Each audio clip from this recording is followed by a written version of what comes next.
नमस्कार, आप देख रहे हैं बिजनेस टुडे बाजार। मैं हूं हर्ष शर्मा। आज हम टाटा के एक ऐसे स्टॉक पर चर्चा करने जा रहे हैं जो अपने 52 वीक हाई से करीब करीब 25% टूट चुका है। हम यहां पर बात कर रहे हैं टाटा टेक्नोलॉजीज की। आपको याद है ना वो दौर जब इसका आईपीओ आया था, जबरदस्त क्रेज देखने को मिला था। जिसका भी आईपीओ में लॉट आया उसका जैकपॉट लग गया। कंपनी के शेयर 140% के प्रीमियम पर लिस्ट हुए, जहां शेयर की जो 500 रुपये की इशू वैल्यू तय की गई थी वो 1199 रुपये पर लिस्ट हुआ। उसके बाद भी ये स्टॉक रुका नहीं, थमा नहीं, बल्कि इसने 52 वीक हाई अपना बनाया जो कि 1400 रुपये था। लेकिन अब मौजूदा इस लेवल से स्टॉक में लगातार गिरावट आ रही है और 52 वीक हाई से करीब करीब 25% स्टॉक नीचे आ चुका है। अब ऐसे में करना क्या है, ये सबसे बड़ा सवाल है।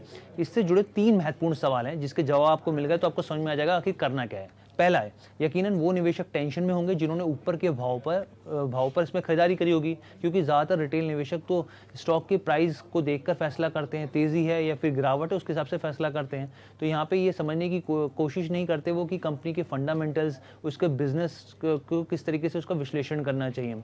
अब यहाँ पे ये समझने की कोशिश करेंगे। दूसरी बात, यहाँ पर वो निवेशक भी ज़रूर होंगे जो ये सोच रहे होंगे कि जब टाटा टेक्नोलॉजीज़ का आईपीओ आया था और हमारा इसमें नंबर आ गया था लॉट में, तो उसी समय प्रॉफिट बुकिंग कर लेनी चाहिए थी। लेकिन अभी ऊपर से जो इसका प्राइस है वो काफ़ी नीचे आ गया है, तो अब क्या करें? क्या अब ठहरें, रुकें या इंतज़ार करें या फिर ये और नीचे जाएगा? तो ये चीज़ भी सबसे बड़ा सवाल है यहाँ पर। अब यहाँ पर लेकिन एक चीज़ मैं यहाँ पे उनको क्लैरिटी दे दूँ कि भाई आप मान लीजिए कि जो 500 रुपये का इसका जो इशू प्राइस था वहाँ पर, उसके हिसाब से तो अभी भी वो प्रॉफिट में बैठे हुए हैं। लेकिन इसका सवाल का जवाब हम देंगे। ऊपर जाता हुआ स्टॉक तो किसको बुरा लगता है, तो वो भी ये सोच रहे थे कि भाई 1400 के भाव तो अच्छा भला था, बढ़िया था, लेकिन अब ये नीचे आ गया है तो अब क्या करना चाहिए यहाँ पे। अब तीसरा सबसे महत्वपूर्ण सवाल क्या है कि क्या इस कंपनी के जो मौजूदा लेवल जो यहाँ पे पहुँचा है करीब 1043 या फिर उससे नीचे जाता है, तो क्या इसमें खरीदारी की जा सकती है लॉन्ग टर्म के हिसाब से? क्या ये स्टॉक बाउंस बैक कर सकता है? और जिस तरीके से तमाम मार्केट एक्सपर्ट्स कह रहे थे उस समय कि 2000 के लेवल पे जाता हुआ दिख सकता है, तो क्या ये स्टॉक वापस अपना डबल कर सकता है निवेशकों का पैसा? तो ये चीज़ यहाँ पे हम समझेंगे। बिजनेस टुडे पे एक एक चीज़ हम आपको इसका विश्लेषण करके देंगे, लेकिन उससे पहले टाटा टेक्नोलॉजीज की इस पूरी जानकारी से पहले कुछ चीज़ें मैं आपके सामने लाना चाहता हूँ ताकि आपको स्थिति और बेहतर तरीके से समझ में आ सके।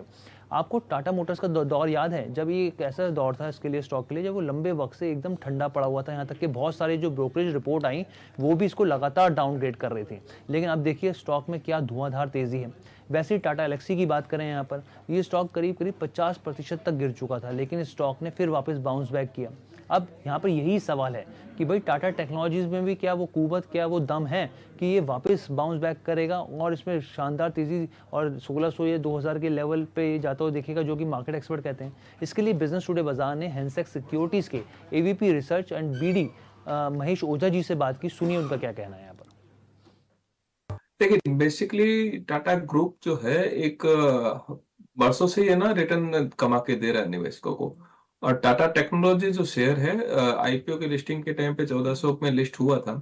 अब थोड़ा सा जो 6 मंथ का जो भी लॉकिंग पीरियड वगैरह टाइप के रहते हैं, थोड़ा मार्केट भी करेक्शन है, तो वहां पे एक प्रॉफिट बुकिंग विजिबल होती है। प्रॉफिट बुकिंग आई है और वो एक नीचे के लेवल पे मिल रहा है। हमारी दर्शकों से यही सलाह रहेगी कि आप ये नीचे के लेवल को एक एक्यूमुलेट करिए। कारण कि भी टाटा को अभी रिसेंटली भी देखो, कोई ये टेक्नोलॉजी को कुछ गवर्नमेंट से भी ऑर्डर मिले थे। इनका एक स्ट्रक्चर जो है चलते रहता है। एक टाटा ग्रुप के अंदर जो हेल्दी जो गुडविल है, इनका बेनिफिट इनको हमेशा से मिलता आया है, आगे भी मिलेगा। तो ये चीजें जो है ये टाटा ग्रुप के लिए बेनिफिटेबल रहती है। और इनका ग्रुप जो है खुद भी इतना बड़ा है कि इनके आगे का जो प्रोस्पेक्टस है वो भी एक अच्छा खासा रहता है। तो ये जो गिरावट है आप इसको एक्यूमुलेट करिए। और इसके अंदर जो टारगेट अगले बन रहे हैं वो 1600 से 1700 के जो टारगेट है वो आपको 1 साल के अंदर भी शायद दिखा सकते हैं। बाकी अगर आपका नजरिया 3 साल का है तो यहाँ पे एक 2000 से प्लस के भी टारगेट दिखेंगे। बट ओवरऑल अगर आपको एक इन्वेस्टर की वजह हिसाब से देखिए तो ये गिरावट जो है आपको इस गिरावट में एक्यूमुलेशन करना चाहिए। हाँ, इसको डे टू डे वॉच अभी फिलहाल नहीं करना चाहिए, कारण कि इसमें इतना मूवमेंट आएगा नहीं। लेकिन जब भी मूवमेंट आएगा इसमें अच्छा खासा मूवमेंट आएगा और ये आपको अच्छा खासा रिटर्न देके जाएगा। तो इस लेवल पे आपको घबराने की बिल्कुल जरूरत नहीं है। यहाँ पे और हो सके तो एक्यूमुलेट करिए। ये ग्रुप आपको डेफिनेटली रिटर्न देके जाएगा।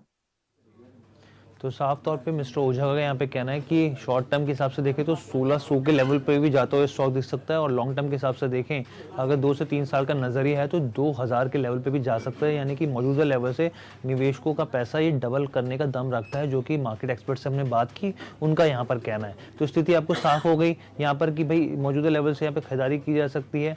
लॉन्ग टर्म के हिसाब से देखना चाहें तो भी, शॉर्ट टर्म के हिसाब से देखना चाहें तो भी, ये स्थिति आपके साफ हो गई है। लेकिन अब यहाँ पे कुछ इंपॉर्टेंट जानकारियां हैं, आपको ये भी पता होना चाहिए, और ये अगर आपको पता होंगे ना तो आप इस कंपनी के फंडामेंटल को काफी हद तक पढ़ पाएंगे, समझ पाएंगे, क्योंकि हमारी कोशिश सिर्फ आपको न्यूज बताने की नहीं बल्कि उससे फंडामेंटली भी स्ट्रांग बनाने की होती है। तो कंपनी की बात की जाए तो टाटा टेक्नोलॉजी के, अगर टेक्नोलॉजी के आधार पर देखा जाए तो ऑटो सेगमेंट में इसकी 66% हिस्सेदारी है, वहीं नॉन ऑटो सेगमेंट में करीब 14% हिस्सेदारी है।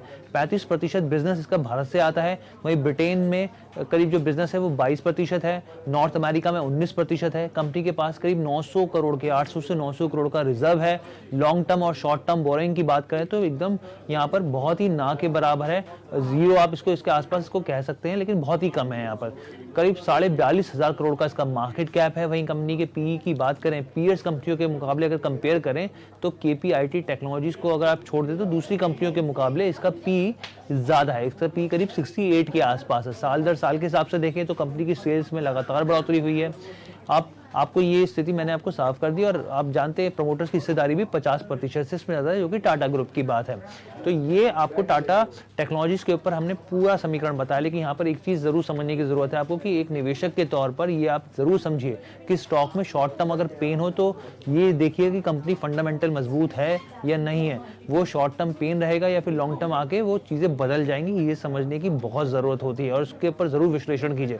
कैसी लगी वीडियो कमेंट करके जरूर बताइएगा, और अगर आप चाहते हैं हम किसी टॉपिक पर वीडियो बनाएं तो प्लीज हमें कमेंट कीजिए। बहुत बहुत धन्यवाद।